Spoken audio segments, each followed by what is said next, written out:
Heard of Q broadcast? It's taking the world by storm. People are cutting the cord to their high cable bills and moving away from streaming services like Netflix, Hulu, and others for something better. Q broadcast. For just $60 a month, you'll get access to every channel you could ever want, including HBO, Cinemax, and Stars. And the best part? There are no contracts, no hidden fees, and you're free to cancel anytime. With Q Broadcast, you can enjoy streaming live TV, movies, and top series on up to 5 devices at once. Whether you're at home or on the go, Q Broadcast makes sure your entertainment is always at your fingertips. Imagine being able to watch all your favorite channels from anywhere, anytime, without any restrictions. We're talking about thousands of movies, hundreds of TV series, and a huge library of live channels, all in one place. And don't forget video on demand and pay-per-view events. Those are included at no extra cost, so you'll never miss a big event again. Now, take a second and think about your current cable bill. You're probably paying anywhere between $100 and $300 every month, locked into long-term contracts and hit with surprise rate increases. With Q Broadcast, that's a thing of the past. It's just $60 a month. No contracts, no extra fees, no hidden costs, and no price hikes. Why juggle multiple subscriptions like Netflix, Hulu, and cable when Q Broadcast gives you everything you need in one convenient package? People everywhere are switching to Q Broadcast, saving money and getting more content than ever before. So, what are you waiting for? Click the link in the description and sign up for Q Broadcast today. Just $60 a month, no contracts, no hidden fees. It's time to take control of your entertainment and start streaming smarter.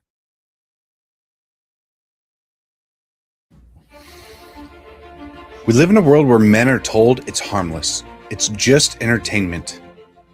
But let's stop lying to ourselves. Pornography destroys. It weakens your spirit. It dulls your drive. And it robs you of what real intimacy is supposed to be. Every click is a step away from the man you're supposed to be. We can't call ourselves leaders if we are slaves to a screen. As someone that is prior service, I know all about discipline. And discipline isn't out there, it's within your mind. Porn rewires your brain, weakens your will, wrecks all of your relationships. It doesn't just stay on a screen, it invades your marriage, your confidence, and your actual purpose. As men, if we don't learn to discipline ourselves, we'll be ruled by our impulses. Now, it is time to stand up and take control before this silent war takes more than you're willing to lose. Real men don't hide in the shadows of shame. We step up and we protect what's ours. We fight for our wives and kids, our own hearts. Twitter isn't just an app, it's a weapon. It's a tool used to break free and start living like the man that you're meant to be. The battle's here and it starts with you. You can stop living in shame and you can break free today.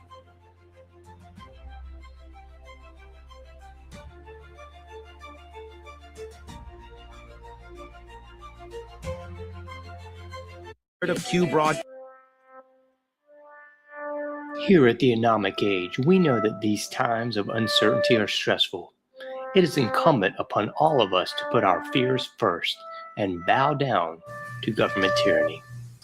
Gone are the days of freely leaving your home, working, and social interactions. In exchange for safety, we will trade liberty. At the Anomic Age, we understand. However, just in case you want to get off your knees and stop being a sniveling coward, check out the John Age Project at anomicage.com.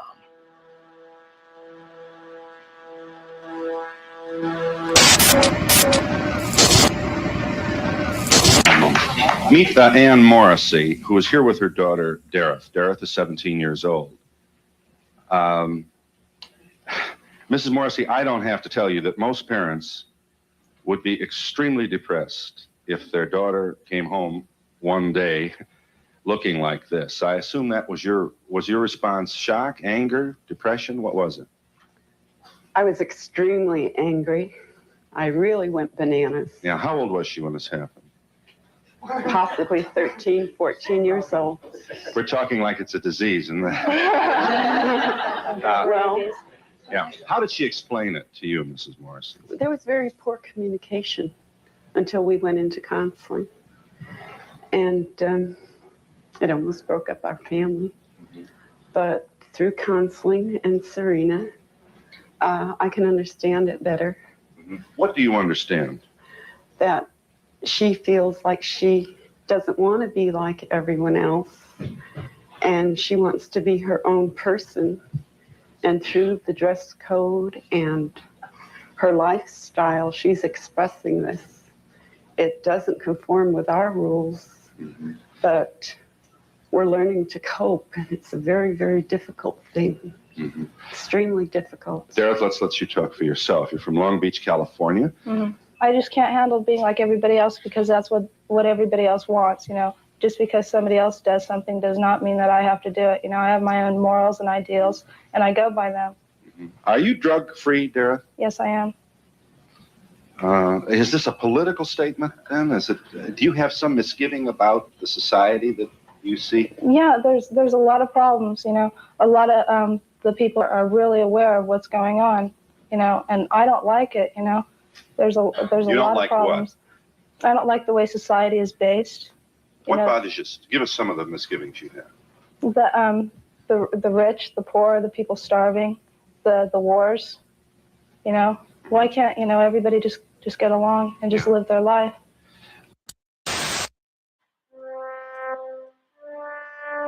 Here at the Anomic Age, we know that these times of uncertainty are stressful. It is incumbent upon all of us to put our fears first and bow down to government.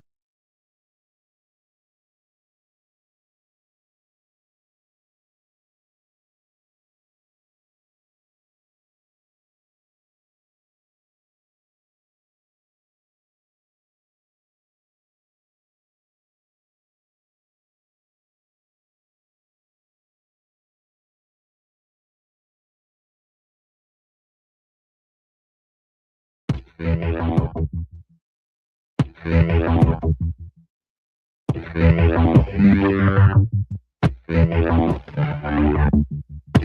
know something is wrong, and it's time to stand up. You are listening to the John Age Show. Trust no one. Trust no one. Trust no one. You found it. You're here. You're headlong down the runaway train that is the Anomic Age. And I am your host, John Age. Very happy to be back with you once again in the not-so-wee hours of the PM today. Please check out anomicage.com if you've not already done so. Like all the likes, subscribe to all the subscriptions. PayPal.me/anomicage, Patreon.com/anomicage as well. If you missed any of the shows, you can always go back there and pick those up. You got the free iPhone app, free Android app, subscribe by email, link, and so much more right there at anomicage.com. So I can't underscore that enough. Please consider checking that out if you've not already done so. We got a wonderful guest today. I'm so pleased to have him back on the show. Mr. John Waters is with us. That's going to be johnwaters.ie. I'm putting that on the main screen for you there. Or it should be. Hold on. There we go. johnwaters.ie is his website. And I love what he's got on his site there. Writer, editor, and columnist. He's definitely so much more. John's a journalist, magazine editor, and columnist. He is specialized in raising unpopular issues of public importance, including the representation of the Irish famine and the denial of fathers' rights.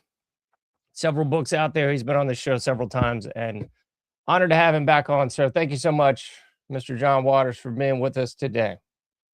Thank you, John. Good to be with you again. I'm also, by the way, on Substack, John Waters at Substack, johnwaters.substack.com. So I write there all the time now. You know, that's kind of my main thing, you know. Absolutely. John Waters Unchained, you know, Johnny Cash. Remember that song? Absolutely, man. I love that stuff. Great song, great man. It's truth. And I hate to say that you're the first person I thought of when I was looking at all these riots going on in Dublin the other day, but it was. I know we've spoken several times, and I was kind of worried about you over there. I don't think you're that close to the fire, but nevertheless, you're the boots on the ground guy over there. What in the world's been going on in Dublin? Well, I was out of the country myself that day, and didn't come back till the next evening. And I was hearing about it from various sources, and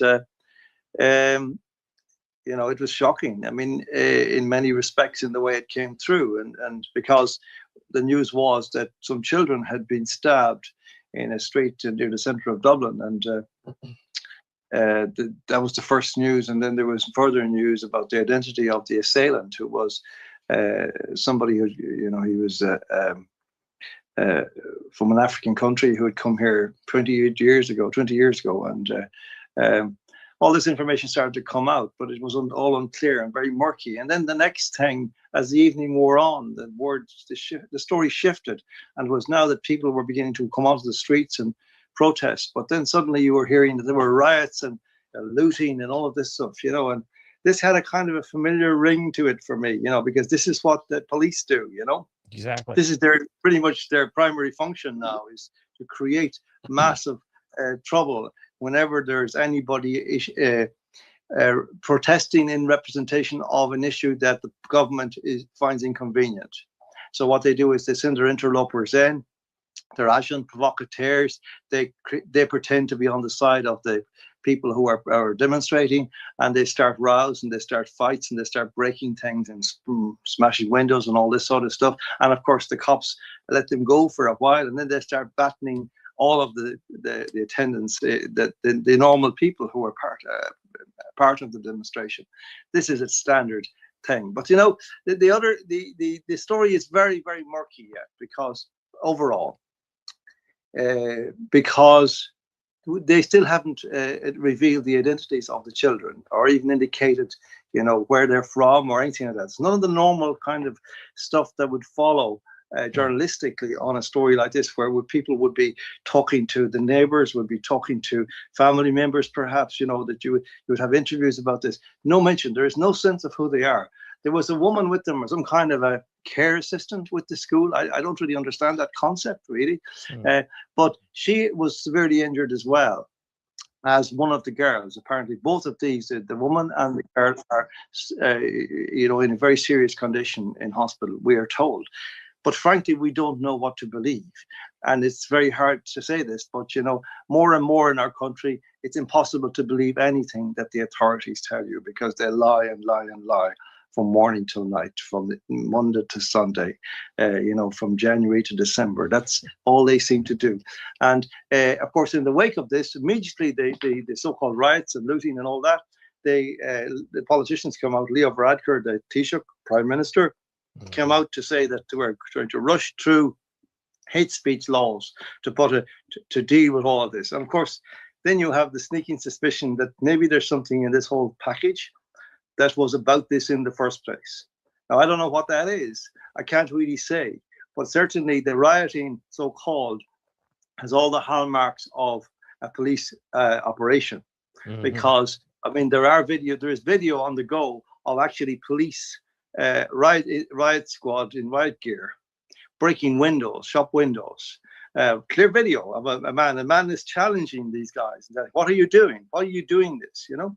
And this is the kind of country we have now, John. You know, this was a beautiful country that I grew up in.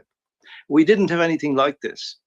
There was no such thing as, you know, race wars or anything like this. We didn't have races, you know, in Ireland. Ireland is an island which contained the Irish people for centuries, and we fought for centuries to regain autonomy and sovereignty in our own land.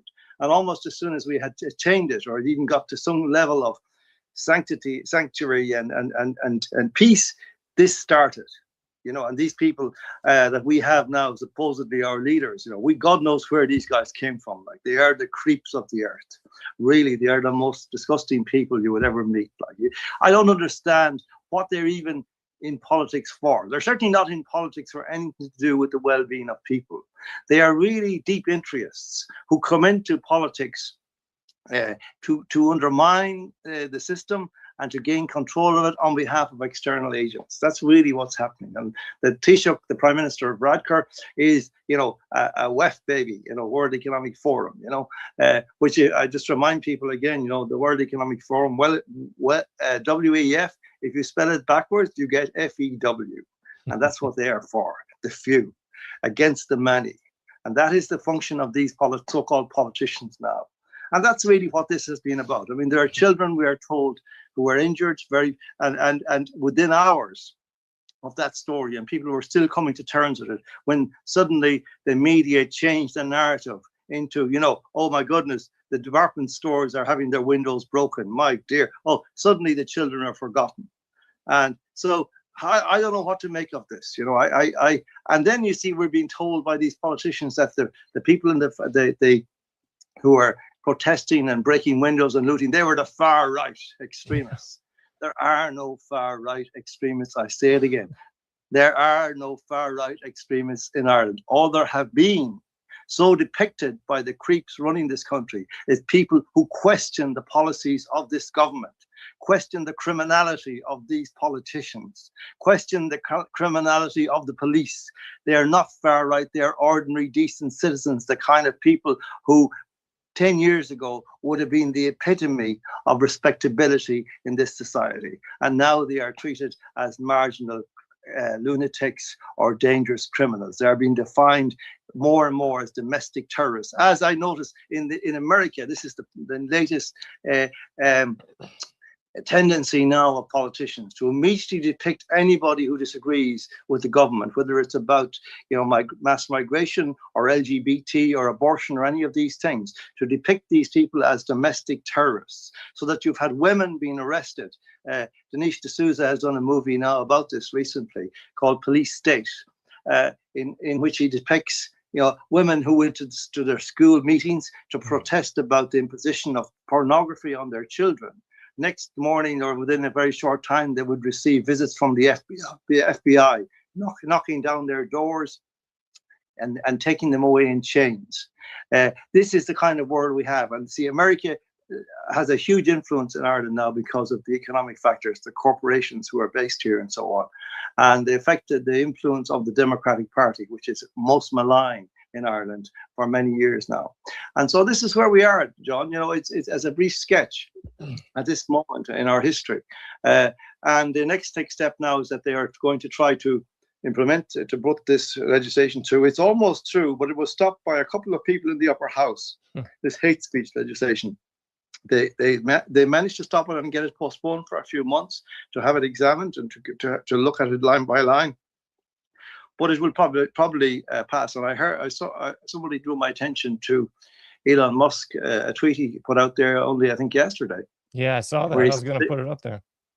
If this law goes through, then basically people will be imprisoned for putting out a meme or a picture or an article or a tweet which the government doesn't agree with.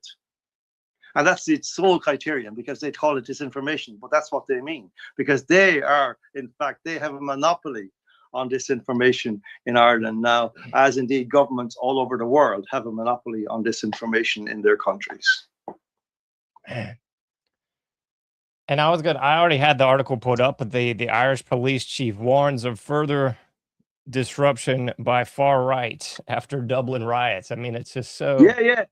And he's in a really good position, John, to predict that, because he's the guy who's organizing it. You see? Mm-hmm. He's the guy whose men are infiltrating any disgruntlement protest demonstration. They go in and they create these ructions, so that people out there, innocent people reading the lying, the pernicious, mendacious media, will think that there is some dark force prowling the land. The far right, the neo-Nazi, white supremacists, all this absolute gibberish, which Exactly. A 5-year-old child would laugh at. This is where we've come to in our country. Because essentially that point, as I've made to you before, John, that's critical. Because of course, if we had an honest press, none of this would be possible at all. it would be laughed out of court. It would be laughed off the pages in 24 hours. He would say, "Are you having what are you like? Do you think we're crazy? Do you think we're stupid? Please stop it." And I got to be honest, I didn't even really think of the angle that you did, that this whole thing was provocateur, because it seems so obvious. I mean, it connects right into the January 6th mess here in the States, and even 9/11, where, oh, miraculously, we've got all these documents right after 9/11, and we can just roll in the body scanners and tighten the screws on rights in general. So, John, it's very hard to I mean, again, if I grew up in this country. I'm 68 years of age.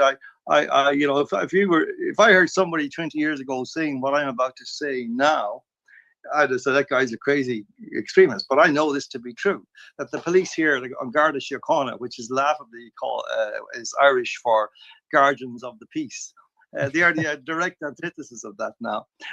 There was an episode 2 years ago, which I wrote about at the time, where there was an alleged arson attack on a Masonic hall in Dublin by the anti-vaxxers. This was a story in the Irish Times, a so-called respectable newspaper, which I was once a columnist with.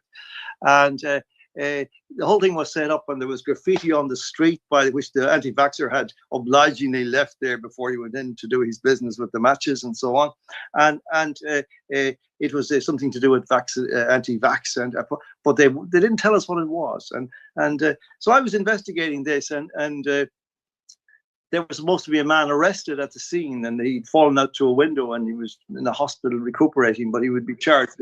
This man has never been charged. This man has never been revealed. His identity has never been revealed. I wrote an article at the time, which I published on my Substack, where with the use of photographs, which I'd obtained from somebody who'd taken a video, I was able to show that there had been no graffiti on the street at the time the fire was in progress. So either this man had miraculously recovered briefly from his injuries, wiped away the graffiti, and then went back and lay down on the ground, paralyzed or whatever he was. Then this couldn't possibly have been anything to do with an arson attack. And of course, the whole thing disappeared. And there's never been any mention of it since. And the Irish Times hasn't sought to follow up its story. This is where we've come to, John. Then we've got to understand this. It's not, it's not that media are simply inadequate or even wicked. That's not adequate. They are actually not media. They are working as propagandists for criminals, for a criminal government, a criminal police force. It's really important that we understand this, because it's like, say, oh, they should do better. No, they shouldn't do better. They should do nothing. They should go away. That's what they do. Go hand themselves in to a respectable police officer at the nearest police station, if you can find one who's honest. Hand themselves in and report their own crimes against the Irish people. That's what I asked them to do. It's so wild. I think so much of the quote unquote media now has just gone to pure fiction. And I kind of noticed this in the States. I mean, begrudgingly, I'm still a basketball fan, but I noticed this with basketball about 10, even 15 years ago. They started saying this. The commentators would mention the narrative. And I started picking up on that. I was like, I thought we were talking about a game. Who the bleep cares about the quote unquote narrative that's going on off the court? Or it doesn't matter. But it's kind of ironic. They took away they called them soap operas here in the States. During the day, they would have this little, the soap operas on for the housewives and stuff, would watch these little stories. They took all those off. And I feel like they've just suffused all of media with the narrative. It's not really about the fact anymore. It's just about the story, whether or not the story's right, wrong, fictional, just made up or pulled out of a hat. I think it's just narrative now. But it's where the story fits into really a pseudo reality, but essentially a stage set, which has been built all the time, a pernicious, mendacious stage set, which is completely false. And which gives entirely wrong impressions of everything to the public, but with a precise purpose in order to manipulate them in certain directions, And a part of a central part of the ideology of this is what is called repressive tolerance, which is a concept invented by Herbert Marcuse of the Frankfurt School nearly 100 years ago. He invented this idea like that. if somebody that you are opposed to is in a sense indefensible by your term, on your terms, it's all subjectivity. In other words, if you don't agree with them and you regard them as wicked, as evil in that sense, and you can, for example, Trump, right? Once you have decided, you're a journalist with the New York Times, once you have decided that Donald Trump is evil, then you do not have to extend to him any of the normative rights of a citizen or of a human being. You do not have to respect him in any way because he is an enemy of the good by your definition. And that idea is at the heart of all this, that the police force in Ireland and the government can actually behave as they do once they have identified their enemy, their opponent, as somebody who is beyond the reach of constitutionality or justice or anything like that. Then they can lie and lie and lie, and they can imprison these people with impunity without any question. And they've gone a long way in persuading the public, particularly the younger people, of this, by inventing these pseudo crimes of racism and homophobia and all that. And these people, it's amazing, like, to talk to these young people, that you begin to realize that it's quite frightening, that they think these things are real and they think they're actually serious, and that they're more serious than anything else. And that's what you've got to understand, that we're in a pseudo reality that is, like, as I say, a stage set, but like a three-dimensional stage set. It's like a hologram stage set with sound, with, it's everything is false in it. The thoughts are false. The ideas are false. You don't even know if something that they describe has actually happened. Yeah. You don't know, if this isn't actors on a streetscape, crisis actors creating a drama for some effect that has been organized separately, which has nothing that ostensibly to do with this, but which will be part of the reaction to this event, if you understand me. Yeah. This is now standard. This is like, for example, the Masonic fire, which almost succeeded had I not actually identified that it was completely false. I did an analysis also on the timelines and the impossibility of what they were saying, and the strange aspect that there were no direct witnesses coming forward to say, I saw this. And this is another characteristic of what's happened in Dublin. Very few witnesses coming forward. And the ones that have, there's something very odd about their delivery. It's very, very formulaic. It's like police tend to some of the, it's like sometimes you think you're listening to a police officer giving evidence to a court or something like that. Very strange things. I don't know what to make of them. I really hope that those children, if they are seriously injured, as they were told, that they are okay. I really do. But I really do also wonder why we have not been told who they are and where they live, so that the Irish people could gather around those people and support them in this situation, this awful situation, which, of course, if what we're told is true, has to do intrinsically with the policies of the government over many years in allowing people into this country without any vetting, without any preconditions, offering them all kinds of benefits, but requiring nothing in return, telling them that they can just do what they want. They don't have to integrate. They can, if Irish people make any demands on them, just call them racist, and that's enough. And that they're educated, as it were, or coached in this, and by all accounts, the individual in this particular case, if we can believe a word that we're told, has been here for over 20 years. And in fact, on one occasion was ordered, it was issued with a deportation order. But you see, the policy of deportation in Ireland is what they call self-deportation. That's a very interesting concept. So you are ordered to leave the country, but you can decide if you're going to do it or not. And if you don't, then nobody was going to do anything about it. And actually, that's exactly what happened. And not alone that, but several years later, for some reason, that this man never worked a day in Ireland in his life, but he was made a full citizen of Ireland. Jeepers, man.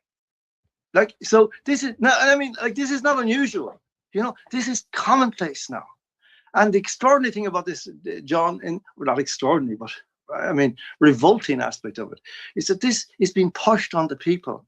Like, what we're seeing is literally hundreds of migrants arriving in tiny villages all over Ireland, a village of 300 people with a church, maybe a little hotel, and maybe 100 houses. And suddenly buses arrive with 300 more people, strangers, unvetted, without papers, without any way of knowing who they are, where they come from. And if you complain about anything, then you're a racist. If you complain about any risk to your children, you're a racist. You know, and people are now resorting to ridiculous kind of stratagems if they want to resist, to say, well, we don't have, you know, enough facilities here to cope with all these people, which is a big mistake, by the way, because people don't realize that there is no shortage of money for these kind of destructive episodes. No shortage. It's fake money, and they just throw it at it.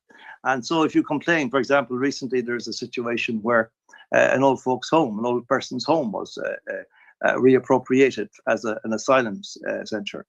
And the locals took that tack. And of course, it's very easy then to say, well, look, we'll give you a home here, over here. No problem.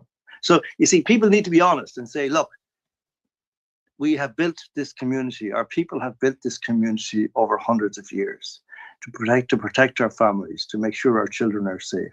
You have no right, you, the government, have no right to come in here and assume ownership of this community and impose these people on us. Because you see, these creeps of politicians like Brad Creep, he says, you know, the communities have no right to a veto over who comes into the community. Well, sorry, you don't seem to understand the meaning of the word community.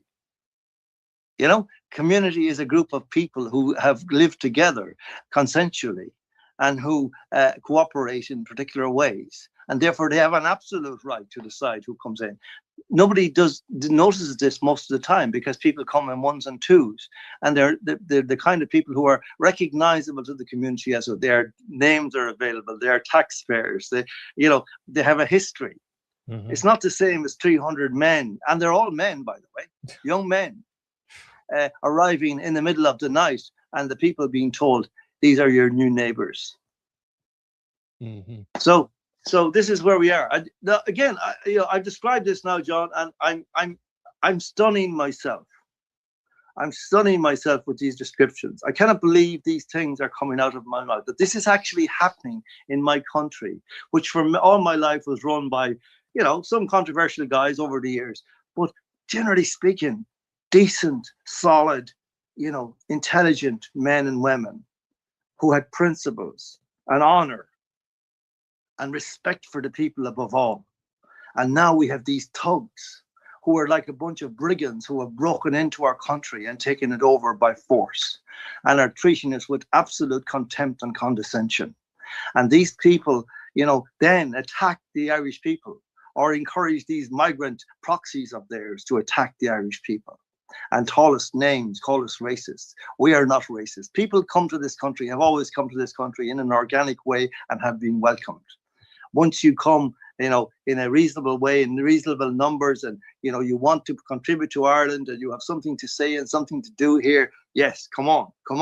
Nobody more welcoming than the Irish, but this is different. And they are constantly trying to erase that difference or the consciousness of that difference, even though it is absolutely obvious. But you see, this goes back again to the pseudo-reality. That obviousness is not present when you have a false narrative all the time. Mm-hmm. So sorry to borrow that awful word. I hate it too. But the pseudo-reality, when the pseudo-reality is in place and the journaliers are manning that and ensuring that only certain things get said, then it's impossible to have conversations in which you point out rather obvious things, rather simple and straightforward things, which everybody knew up to the day before yesterday, but which now appear to have dissolved. You know, I mean, that the idea that, for example, you know, there's some kind of a comparison between what's happening now, you know, 300 or 400 guys arriving in a village with, you know, in the latest gear with Nikes and Levi's and all this, and, you know, top of the range suitcases and so on. And there's some connection between that and starving Irish people fleeing an imposed famine in their own land 170 years ago, and going to America to build America with their bare fucking hands. That's, you know, ridiculous. Like, that's it's blasphemous. Disgusting. It is blasphemous, John. It is blasphemous. And I love that you pointed out that it's literally bringing whole villages into a community. That's not an organic movement, folks. This is definitely orchestrated. You can't just move hundreds of people on a wing and a prayer. This isn't a refugee situation. No. Like you said, I mean, these people are wearing the latest clothes. They got the suitcases. They're not, knapsack on your back, running across whatever. I don't even know how many, like 8 countries from where they're from, basically. Yeah, but here's the extraordinary thing, John. I mean, in relation to, in the last couple of years, we've been taking huge numbers of Ukrainian refugees. Now, there's no question over the years, over the decades, Irish people would have absolutely zero objection to people fleeing a genuine war zone, to giving them shelter and succor and so on. But this is rather different because this war is orchestrated by NATO and including by the Irish government. And even though we're not supposed to be a member of NATO, we're essentially hand in glove with these same forces. And these people are being displaced by a war, we're told. But, Ukraine is 150 times the size of Ireland. The war in Ukraine has really only extended over a small portion of the territory of Ukraine. Kiev, for example, is untouched. Now, here's the extraordinary thing. The people are coming here and they're being paid immediately. They're given their promised accommodation in hotels and they're being paid something like 250 euros a week. In Denmark, the same kinds of refugees from Ukraine they get 7 euros a week, right? 7 versus 250. What's happening now? The second wave of Ukrainians is coming, i.e. those who heard that the money's better in Ireland than it is anywhere else. This is the kind of thing that's happening. And furthermore, we have heard now that Ukrainian refugees fleeing a war zone are being allowed to go back to Ukraine for Christmas on their holidays for 2 weeks at the taxpayers' expense, of course. So we're being had in the most blatant way, but you see, by the bullying of the journaliers, and most people are cowed. A very interesting thing happened recently, John, that I found, because you're constantly trying to work out why, because there is a concept that I call mutism, where the Irish people have become mute, lockjawed in the face of all of this abuse. But I came across a very interesting thing in a particular town recently, where there was a threat of they had already taken huge numbers of migrants in this town, but there was another project to put them in a particular building, and the people were doing nothing but grumbling about it. But then something interesting happened. They had a meeting, and something like 1,800 people from the local community in quite a small town turned up at the meeting. And I was talking to a man who lived there, and he told me a very interesting thing. He said that there was this postwoman who went around the houses delivering letters. And every house she went to, she found a huge reaction. People were absolutely livid talking about this and really, really fearful and angry about it, but not talking to anybody else. And then she would go next door, the same thing, and next door, the same thing, and across the road, the same thing. And she realized that there's something missing here, and it's connectivity. Mm-hmm. Everybody knows this is wrong, but they're not able to talk to each other because of the pseudo-reality and the bullying. And so the impression is easily put out then that the Irish people are all good with all this, you see? Yeah. But she was able to, by talking to them, to persuade them all to come to the one place on the one night and begin to see they all felt the same way.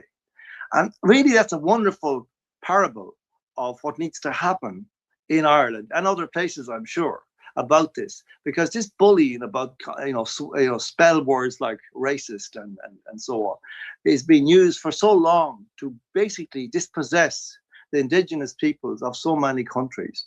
And now we're at the point where really it's almost too late to stop it. And we have to, this last time is the last chance saloon, try and pull ourselves together and resist these monsters before it's too late. I love what you said there, that they were spell words. I've never heard that before, man. I got to use it. But it's so spot on, because it puts people in a spell. All you got to do is say some of these magic incantations, racist, sexist, homophobic, bigot, xenophobe, and then the person automatically gets in this subordinate state and kowtows down to whatever the narrative is. That's right. And another thing that happens is that once somebody is, put into that state by some venomous spell maker, there is like this common, like almost like a kind of an aura, and a very dark, toxic aura seems to appear around them. So nobody will approach them. Yes. And it's like that they're afraid of contamination, of contagion with this spell that, you know, and it's almost like, I think of it like, it's kind of like a cattle prod is used in culturally, whereby, you know, you can actually stop people going in certain directions, talking, speaking in certain ways, thinking in certain directions, you know, and people go, and everybody then watches and they back away, because I don't want that to happen to me. I don't want to be a racist. I don't want to be called that. I know there's not, no, please, anything but that. You know, there's almost that sense that it has been made into the worst thing on earth. And one of the things we really have to do is grow up and actually say racist is just a word that these guys are using, and these guys are criminals. So what do you care what a criminal calls you? Yeah, I mean, it definitely stigmatizes people, like you said. And I mean, I've jokingly said this, but it's kind of spot on. It just, our whole society now is kind of like high school or something, where there's like the cool club and the not cool club. And, oh, did you hear John's a racist? Let's not talk to him anymore. And it's just so, but we're supposed to be adults now. It's just hilarious, but not. Oh, yeah. Yeah, there's actually a TV sitcom over here, John, called Father Ted. It was made by Irish guys and it was produced in Britain. But it's about this bunch of priests, and really it's very funny. But it's kind of like about, you know, the basic underlying gag is, you know, what do priests do all day after they said mass, you know? Yeah. And it's like their lives together, you know. But there's one scene where one of them there's a thing where there's a kind of a racist thing, and one of them accidentally gets to kind of, you know, be seen doing, you know, the Nazi salutes and this sort of stuff, but he's doing something else. But one of the catchphrases that came out of it was, you know, the priest is walking, Father Ted is walking down the street, down the village, and this guy is standing in a field, and he says, "I hear you're a racist now, Father." You know, and this is now, people now say this to me, you know, and they think it's the funniest thing they ever said in their lives. You know, they nearly fall off their bicycles when they say this, you know, as if they've just thought of it. It's quite extraordinary. And it really does replicate that kind of what's happening in the pseudo reality, where people think that the things they're given are their own creations. Like I heard a woman the other night saying, just overheard a conversation with some people on a plane, you know, about, you know, the weather in Spain and the drought that's been on there for several years now. And then I heard one of them saying, well, I think it's climate change. That's what I think. That's what I think. And I thought, oh, right. How long did you spend thinking about this? You know, can I see your notes about, you know, from your researches into this? You know, like this is the idiocy that we've been used to. People are just repeating lines they're being handed in this pseudo reality, but it's so cunningly constructed that it looks and feels real. And the psychology of it is so connective here too, because kind of like you said, if there's a bunch of people in one spot, a la the Dublin incident, all someone's really got to do, police, provocateur, or the like, is start throwing a rock through a window, and they know the sheep-like mentality. Everybody will go, oh, well, now we got carte blanche. We can just do whatever the bleep we want. Let's throw some rocks and let's get stuff, you know? Yeah. But then also the other kind of group of people say, oh, the neo-Nazis are on the march. Yeah, we've got to bring in more repressive laws. We need more, you know, control. We need new censorship laws. We need new laws about, you know, curfews. We need whatever. You know, we need another lockdown. Come on, let's go. You know, it's this kind of stuff. Like, and you know, this is how totalitarianism descends on a country in this way. You know, because it's all, you know, created events which could then spark a particular reaction in the public, usually of fear. And the next thing, you know, the government say, well, we have the solution, you know.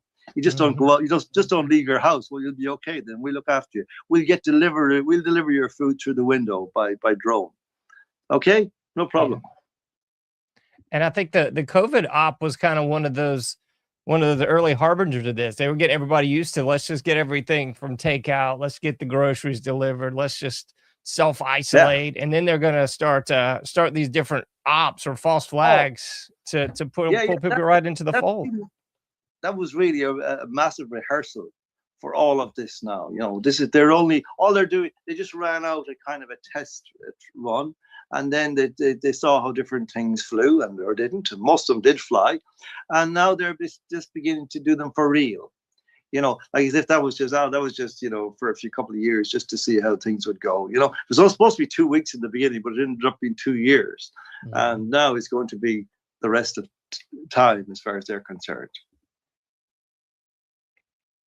And I mean, when you were talking about this sort of alternate narrative of this whole thing, I love that, because I didn't even really think of it through that context, but it's so spot on when you look at this whole thing. Like, who are the children? Who are the people assaulted? And they kind of made it a perfect storm, because people can then say, oh, well, they're children, we can't release the names. Like, they've already sort of padded the books here for questions people might have with this whole thing. But yeah, but that you see, that's something that people might think or say to each other, but it's actually not true. It's not the way journalists have behaved in the past. You know, there are certain contexts in which you would not reveal the identities of children if there was like family disputes or something like that. But in a situation where there's been a vicious attack in public on children, you know, you would know the names of the children within hours. There's no reason not to tell people who they are, and there's no taboo, there's no stigma, there's no shame accruing to the family or to the children arising. There's no danger, further danger accruing to the family. Would be nothing but support from the community. I mean, it's quite bizarre, you know. But you know, the first responders, as it were, the people who arrived first, there was some dispute about it, because the word went out, and this is very interesting as well, that it was a Brazilian migrant to Ireland who was the first on the scene and who had tackled the assailant by throwing his crash helmet at him and hitting him on the head. And that person has now had, there's been a GoFundMe for that guy because he's a Brazilian migrant, and they've got, believe it, I swear, 300, the last I heard was over 300,000 euros. I'll say that again, 300,000 euros. But it turns out he's not even the first guy that was there. There's another guy, an Irish guy, and he hasn't, they've done it, they belatedly did for one, and I think he's up to about $8,000 now, as opposed to, you know, $300. The other guy's heading fast for $500,000. Like, this is how insane Ireland has become. You know, that the desire to virtue signaling under the headings of, you know, racism and so as to avoid that spell being ever imposed upon you, to create a kind of an antidote to the spell. People are prepared to engage in any form of insanity, any kind of self-abasement, any kind of exhibition of self-hatred, any kind of, you know, renunciation of their nationhood, of their history. Whatever it takes, they will do it in order not to be called these terrible names. And it seems to me like they always kind of give you a little bit of truth with the lie, because I think a lot of people are going, well, there is this illegal immigration problem. There is violence against the Irish in the streets. There is these no-go zones in parts of Europe and the like. So this makes sense that people would be outraged enough to take this to the streets. And then you got provocateurs just sort of fanning the flames and going, look, you know, like invasion from the body snatcher, like shrieking and pointing at them, you know? Yeah, but it's like, I mean, you know, I stopped going anywhere. I mean, in the very beginning of the lockdown, I went out on some marches and so on, you know, but I realized this very quickly, that a lot of the people that you would see, you know, leading these events, you wouldn't even know who they were, but they would be loudmouths and roughnecks, you know. And you know, and it was not the kind of feel that you wanted in an event like this. I mean, in an event like this, you want to speak from the heart, from the soul, about freedom and these issues. But these people were just screaming abuse at the police or whatever it was, and, you know, banging on plate glass windows, threatening to break them and all this kind of stuff. I said, no, that's not for me. And I actually proposed at the time a mode of protest, which I thought would be more appropriate. You know, that I saw it initially some years ago by a group called the Sentinelli in Piedi, the Standing Sentinels.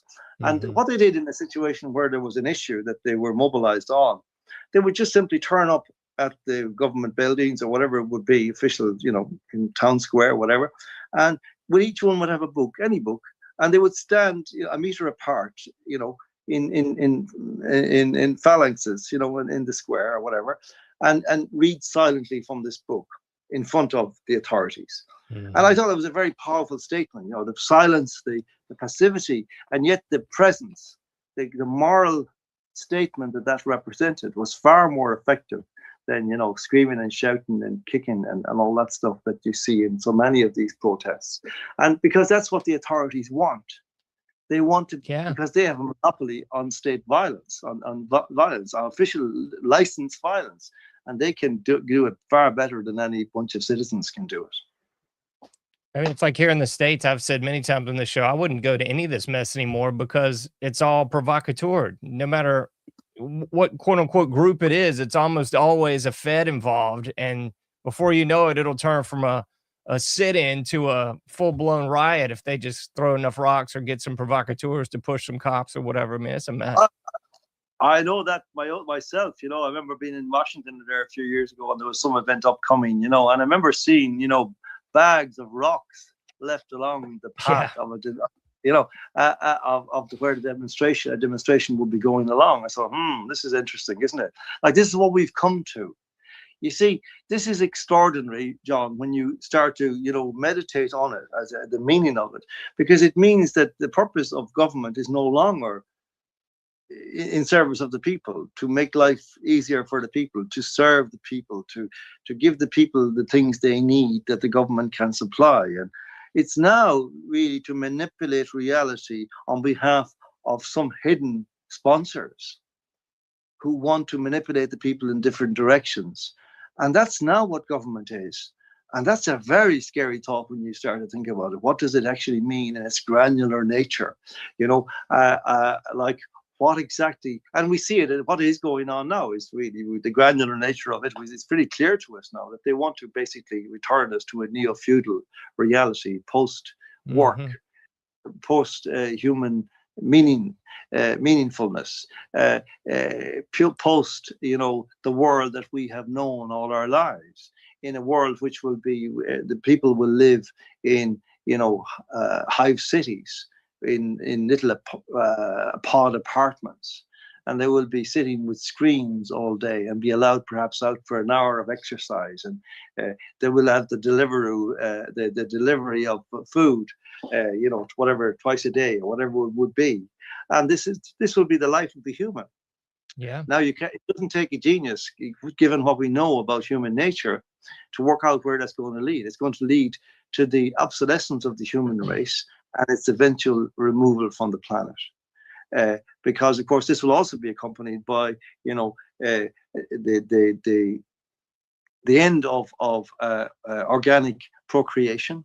That will become, this is their plan. I mean, and essentially the desouling of the human being, where the human being is inducted into a machine, into a computer, and offered the bribe or the bait of superintelligence. But of course, the superintelligence will be utterly controlled by the sponsors. We're going into a dark age, John, and it in some respects, I have mixed feelings, because on the one hand, I feel a surge of relief that I am old now. But then the second thought is, well, no, there are people I love that I cannot leave to this horror, and I have to fight it while there is a breath in me, even if I never live to see the fruits of that battle. Because this is the most important thing that's ever happened, I believe, to the human race. This is the end of everything unless we can turn it around. This is a very interesting, if you look back, John, I remember, because this crept up on us, and I've been doing a bit of writing about this recently and thinking about it, and then looking back at my own experience, and some things, they just, they come dropping slow, but they finally do drop into your consciousness. And I realized that all that prosperity in the world that we've had, in the West that we've had, say, in the period, say, from the 90s through into the 2008 or so, there was a purpose to that. It was really, that was to distract the people while something vitally important was being done. Mm-hmm. And that thing was that the technological revolution that was in train was being directed in a certain way into the control of certain interests and into a monopoly situation where the people would have no democratic control over what happened as a result of this. So, like when I go back, when I was a young man as an editor of magazines, kind of left-leaning magazines back in the 90s, in the 80s, Mm-hmm. in the mid 80s, we started to do articles about the future of work. What are human beings going to do when machines take on all the work, and how are we going to distribute resources and income and so on. And these kind of philosophical questions were very big. I'm talking about the mid 80s. But then the prosperity descended and all those questions disappeared.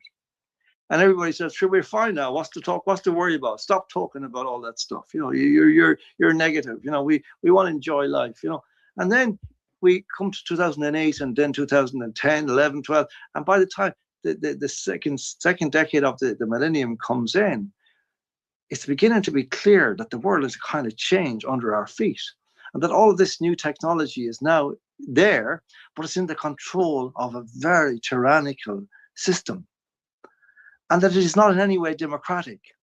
That the people, it doesn't matter what they think they should do with their time. It doesn't matter what they think how they think they should distribute money. The money no longer belongs to them. It's not their unit of exchange and value. It's something that is given to them grudgingly as a concession. And all of this has been happening. And then you find, oh, look who's written a book about all this. Oh, Henry Kissinger. Oh my God, who knew that Henry was there all the time taking charge of all this? And this is what's happened. And then when you actually see what's happened then in relation to when you go into the kind of relationship between humanity and money and power, and think that all our lives, John, my life, I've listened to liberals. I used to be kind of a liberal way back when I was a young guy, as you are, but then I kind of copped on, and realized this is all bullshit, really. Yeah. But I at least thought that those guys were sincere and they believed what they said, until the Ides of March 2020, when it became abundantly clear that they didn't mean anything and they didn't believe in anything, because they never said a word when all of these things were taken away, were scrapped. And so we're here now in this situation where all the things that they ranted and raved about, the man, the guy who controlled everything, the corporations and all this, these guys have been siphoning upwards to themselves all the wealth of the world. Like apparently there's a computer now, Aladdin, which is owned by BlackRock, Larry Fink, which controls something like over 20 trillion of the world's resources, which is more than the GDP of the United States, and far more than that of the European Union. And these guys have just been hoovering up that, if they really understand that word, that they've been vacuuming up this wealth. And all these liberals and lefties have been talking about gay rights and abortion and migration and everything, and they're not seeing it. And now it's over. It's been done. It's a crime, of course. Yeah. And could still be reversed if we had an ethical leadership in the world, political leadership, a democratic leadership. All they would have to do, if I became the leader of Ireland, I would go to the United Nations and say, look, this has been a crime. This is what we do. We dismantle them in the money system. We arrest the malefactors and we put them in jail. And then we construct the money system and we wipe out any liabilities arising falsely, fraudulently from that money system, because it was little more than a 3-card trick. And then we go on and we restore money as the unit of exchange for human work and human reward. And we actually go back to creating a world worth living in.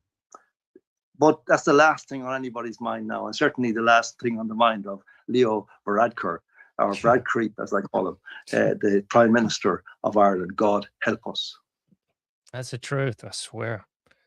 And I love the way you said that, because I don't think anybody's really said that, at least not on this show before. But so much of these creature comforts have definitely just been, I look at it as like golden handcuffs or like a gilded cage. People have all these creature comforts and they think, oh, wow, look at all the great stuff. I can just run through the checkout line and check myself out. I don't have to go to a person. And, Right. like Yeah. so much of this stuff, and I know people look at the current generation as not knowing how to do anything. I do that as well. I don't think they do know how to do anything. But to the point, I think they haven't been taught how to do so many things that you and I figured out, like how to change a tire, how to just do stuff in the yard. Just basic skills are just gone. And I Yeah. think it's kind of just that we're not going to have to do that, so don't worry about it. Like we're not going to have to do math, so we got this calculator. We're like Yeah, research the way we did it in a library with microfiche is just yeah. not even a thing, you know. I couldn't believe it there a few years ago when my wife told me that, if you got a puncture now, that you just rang the insurance company and they would come and tow you back to the nearest garage. Yeah. To have your puncture fixed. I mean, like if you got a puncture when I was a kid with my father, you knew you had to get out in the rain and change it. It wasn't pleasant, but that was life. That was the way it was. That was reality. But there's so many things kids don't know. Like, I mean, for example, there's sort of mantras or sayings that we used to have, which are now meaningless in a certain sense within the frame we're talking about. One of them is, no such thing as a free lunch. Yeah. Like, well, if we'd remember that with all this technology, we would have said, what's the problem? What's going on here? Why are they giving us all this free stuff, technological? Why are phones so cheap? Why are, what's going on? Well, the answer is very simple. If it's free, you're the product. Exactly. And that's what's happened. We've been turned into the product. Human race has been turned into a product. And now we're, in a certain sense, I can see why these guys are so impatient, because we're squawking because, we think we're citizens. We think we're humans. And they don't say this if they're politicians, but this is what they mean. They say, you're not humans. You're not citizens. You're slaves. Shut up and listen. That's the deal. So we're going to have to reverse that. And to get that, we need ethical men and women prepared to take on the burden of public responsibility, to take on these guys and deal with them and ensure, that somehow or other we reconstruct the world so that these guys can be called to account and that their crimes can be revealed to the whole world, and that none of this can ever happen again. Absolutely. Well, I know we're running a bit short of time, but I got to throw this question out there too, because you're closer to this than I am. What's your take on what's going down with Spain? I think they're up to day 23 of their in the streets protests. I mean, kind of like I think we saw something fairly similar in France a couple months back, and now it's Spain. I mean, the bright side of me wants to say, great, it looks like the people are stepping out against the tyranny, but like to your point, it could all be a provocateur job. I don't know. What do you think of what's going on? I don't think it is. I mean, I was in Spain last week. I go there quite a bit, and I love Spain. I love parts of it. I mean, some parts, there are dark elements to the Spanish character and history, and we can't, blind ourselves to those. But there, I guess there's kinds of things in all countries. Blood-soaked fields, it's not uncommon. But what's happened there is essentially that Sanchez, the president, almost got kicked out in the summer in an election, but he's managed to hold on, and now he's cobbled together a coalition with the Catalans, who were a few years ago were criminals, where he was trying to put them in jail. He was putting them in jail, and the judiciary. Because of their insurrection in Catalonia and so on, and they were being charged with subversion and so on, but now he's prepared to do deals with them, and he's going into government at the federal level with them, and the people of Spain, in quite huge numbers, are rejecting this. And I think that's genuine. I mean, from what I can talk, people are outraged by it. Even left-wing people are outraged by it. People who are traditional leftists. Of course, woke people don't understand anything, so they don't care. They think whoever wins, if you're on the winning side, that's all that counts. But the old-style leftists, and there's a lot of those around Spain. They think this isn't good. This isn't good. This is a coup. And that's really what's going on there. So, you see, I think it is a coup. I mean, I think it's a World Economic Forum coup, because Sanchez is a classical World Economic Forum, as Cliff High calls them, mother weffers, Mm-hmm.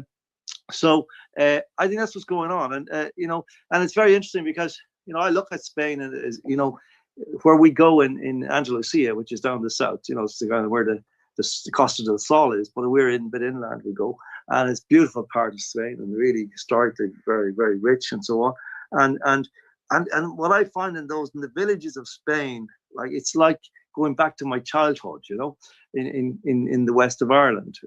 It's like small towns and just people being decent and friendly and helpful and ethical and not like we spent 10 myself and my wife spent 10 days there recently, and we were in Malaga for a couple of days, and we went into the old city, and it's just wonderful in there. It's like Rome, and it's like, in a way, but of course it's Spain, and it's really, you come away feeling like, for somebody who's been like in Ireland all my life, and for the last 2 years, the horrors of Ireland, I just felt all of the weight, all of the for the last few years, I felt that like gravity was being turned up around me, and it was crushing into my bones, like into my neck and into my skull, Yeah. And then to be able to go there and experience this, you think, oh, life exists still,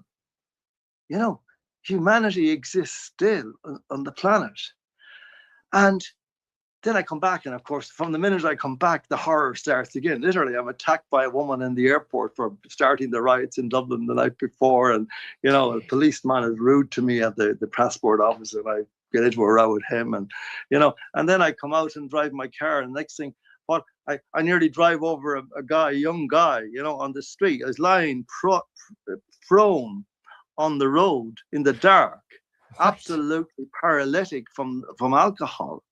And luckily, my wife shouts at the last minute, or I would have amputated his 2 legs, because there's no lights properly. And I thought, it just looked like some scraps of paper or something. But then I stopped, and I went back and I picked him up. He's only a young lad, beautiful lad, beautiful young man. And I said, "What's your name?" And he told me, Jay. And I said, "Where do you live, Jay? Can we take you home?" No, I'm okay. And he wasn't, But eventually he said, "I'm going to go." I that way, and off he went. And it's just heartbreaking, because this is a sign of, I'm an alcoholic, and I remember that could have been me, not that many years ago, well, quite a few years ago, but I saw myself lying there, Yeah. and I know that this is all spiritual disease. You don't see this in countries in Europe so much, like Italy and Spain. You don't see this kind of thing, and this is spiritual sickness, for sure, at the societal level. It's complex, and it's not a simple thing at all, and not a black and white thing. But it's, this is when you have a country that has no longer any direction, no longer any hope. These guys, these young people, they can't ever hope now, because of the economic situation and the way prices of houses. They can't hope to have a home and a family, really, in this country, in their own country. And yet the government that is denying them that is flooding this country with indifferent aliens who have no regard for Ireland, never mind a love, who are here with their hands out demanding benefits and houses and freebies of all kinds, and abusing the indigenous population as racists. Like, that's the kind of country we have now, John. And that's so, I'm glad you asked me that question about Spain, because that contrast really struck me very strongly. And I don't know if that's just Andalusia. I haven't been up in Madrid or those places for a long time. I would imagine those places are nothing like as nice as Andalusia is, certainly, because all that woke madness has invaded the bigger cities. But Malaga is untouched, I have to say, and that's good. But there you go. I mean, it's Europe is pretty bad shape. I know the economic situation is really dismal. I know we're on the verge of a massive meltdown. I don't know when it'll come, because they're regulating that as well. But it is going to come. It has to come. And in fact, they're going to engineer it at a particular time when it suits them. But the people have no idea about anything except that what the regime wants them to know. And that's to me, it sounds like it's kind of a twofold thing, but I think the bottom line, it sounds like a cultural death of so many of these countries throughout Europe, and the same things here in the States, for heaven's sakes. I mean, I've just covered our cultural death for years. I feel like just different parts of it, but there's no hope in so many people, and there's no vestige of that culture, that morality, that Christendom. I mean, to get blunt with everybody, that was in so much of Europe. I mean, you mentioned, just people taking care of each other like you did to this guy on the road. I don't know that you'd see that in a lot of these cities in the States, surely, and not in Europe either. But I mean, No, that because conversation with the checkout girl, or the guy that fixes your car or what have you, it just doesn't seem like it's there anymore. yeah, that's right. I mean, because a lot of people would be afraid in that situation. This was some kind of sting. Yeah, I would too. And that's always a chance. But I can't say, look, I can't leave this place and leave that lad lying there. I didn't know who he was. I couldn't make out his age or anything. But that man, whoever he was, I knew he was a man. Yeah. And I knew he was alive because there was a little bit of emotion. But that's really so much. You see what you've touched the nerve there. Talking about Christendom, because that's the core of it, John. It's not. And it's not that we need to go back to crowd thumping or anything like that, or it's about the demeanor of the human person in reality. Because if a society and a culture vivifies that person to have them upright in reality, rather than, as it were, prone on the ground, but upright, yeah, walking purposefully through this dimension in the direction that we intuit our destination lies in, our destiny lies in. That's the Christian reflex in culture, in social reality. And that's gone. Mm-hmm. See, it's not just the kind of the morality in the text, the commandments and all that stuff that's gone. It's the understanding of how reality is structured. And that ultimately, whether you believe it or not, you go into school and you learn that heaven, there is a destination which is beyond you. There is a being, the creator, who is beyond you, who is greater than you. And even if you reject that at an intellectual level, somehow through your life, I think for many people, especially if you're surrounded by people who continue to believe in it, absolutely, you are able to avail of that radiation, that background radiation. And once that's now drying up in our cultures, you see. And the result is that we're beginning to slump. We're beginning to slump. We're developing humps, and we're going to bend over in the ground. We're going to be crawling around on our hands and knees before long if we don't start to understand what we've done to ourselves. And I really do believe that. I think that there needs to be a renaissance of religious transcendent thinking. I would put it like that, transcendent thinking, because you cannot. A human being, it seems to me, the evidence is clear. A human being cannot function fully for long without a transcendent imagination. Mm-hmm. That's so true, man. I mean, I hate to stop us. I just want to keep talking about this, but I think you nailed it so good when you talked about that guy on the road, because you saw yourself in that guy on the road. And I think through the spell words like fear, let's just ride on by. Let's don't worry about that. I think these spell words have taken the humanity out of us. That's taken that guy could be me. I need to go help that guy that is on the side of the road trying to fix a tire at 10 o'clock at night or what have you, Well, it's very funny, John, but that's exactly, my wife asked me afterwards, what was his name? And without thinking, I just repeated his name. Yeah. And I said, Jay. Oh, it struck me.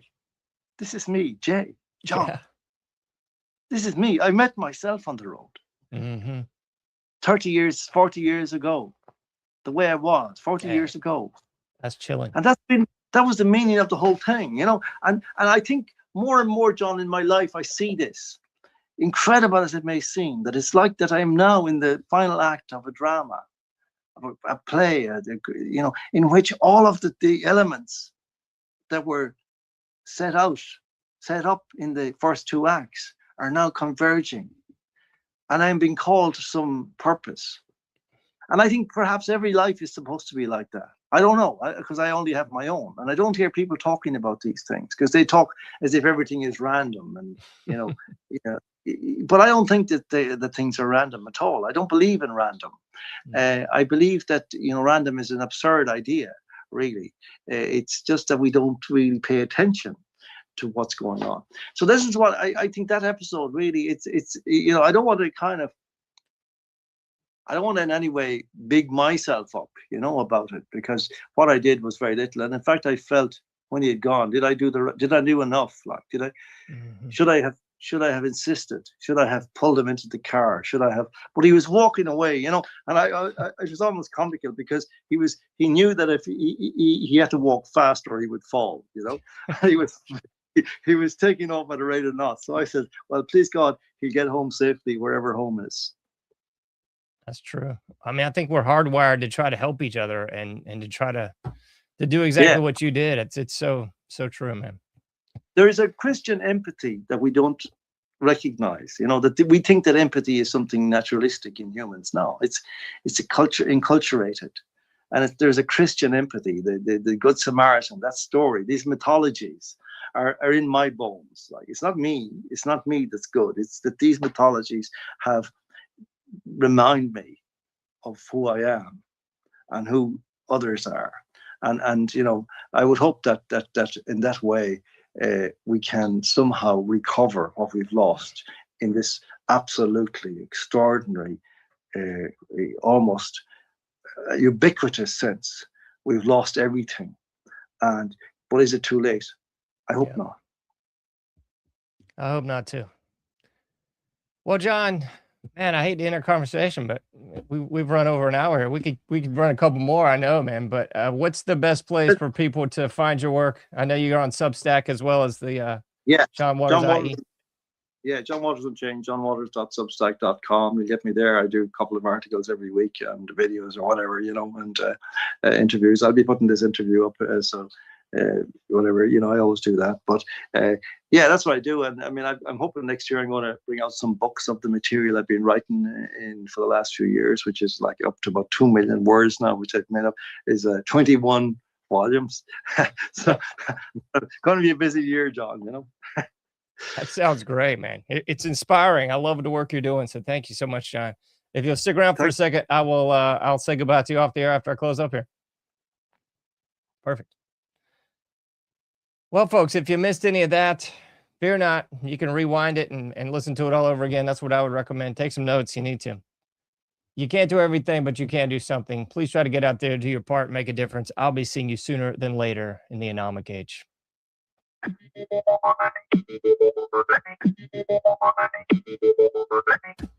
Thank you for listening to The Anomic Age, a John Age project. For past shows, further info, and to comment, go to anomicage.com. That's ANOMICAGE.com. Till next time, thank you for listening to The Anomic Age.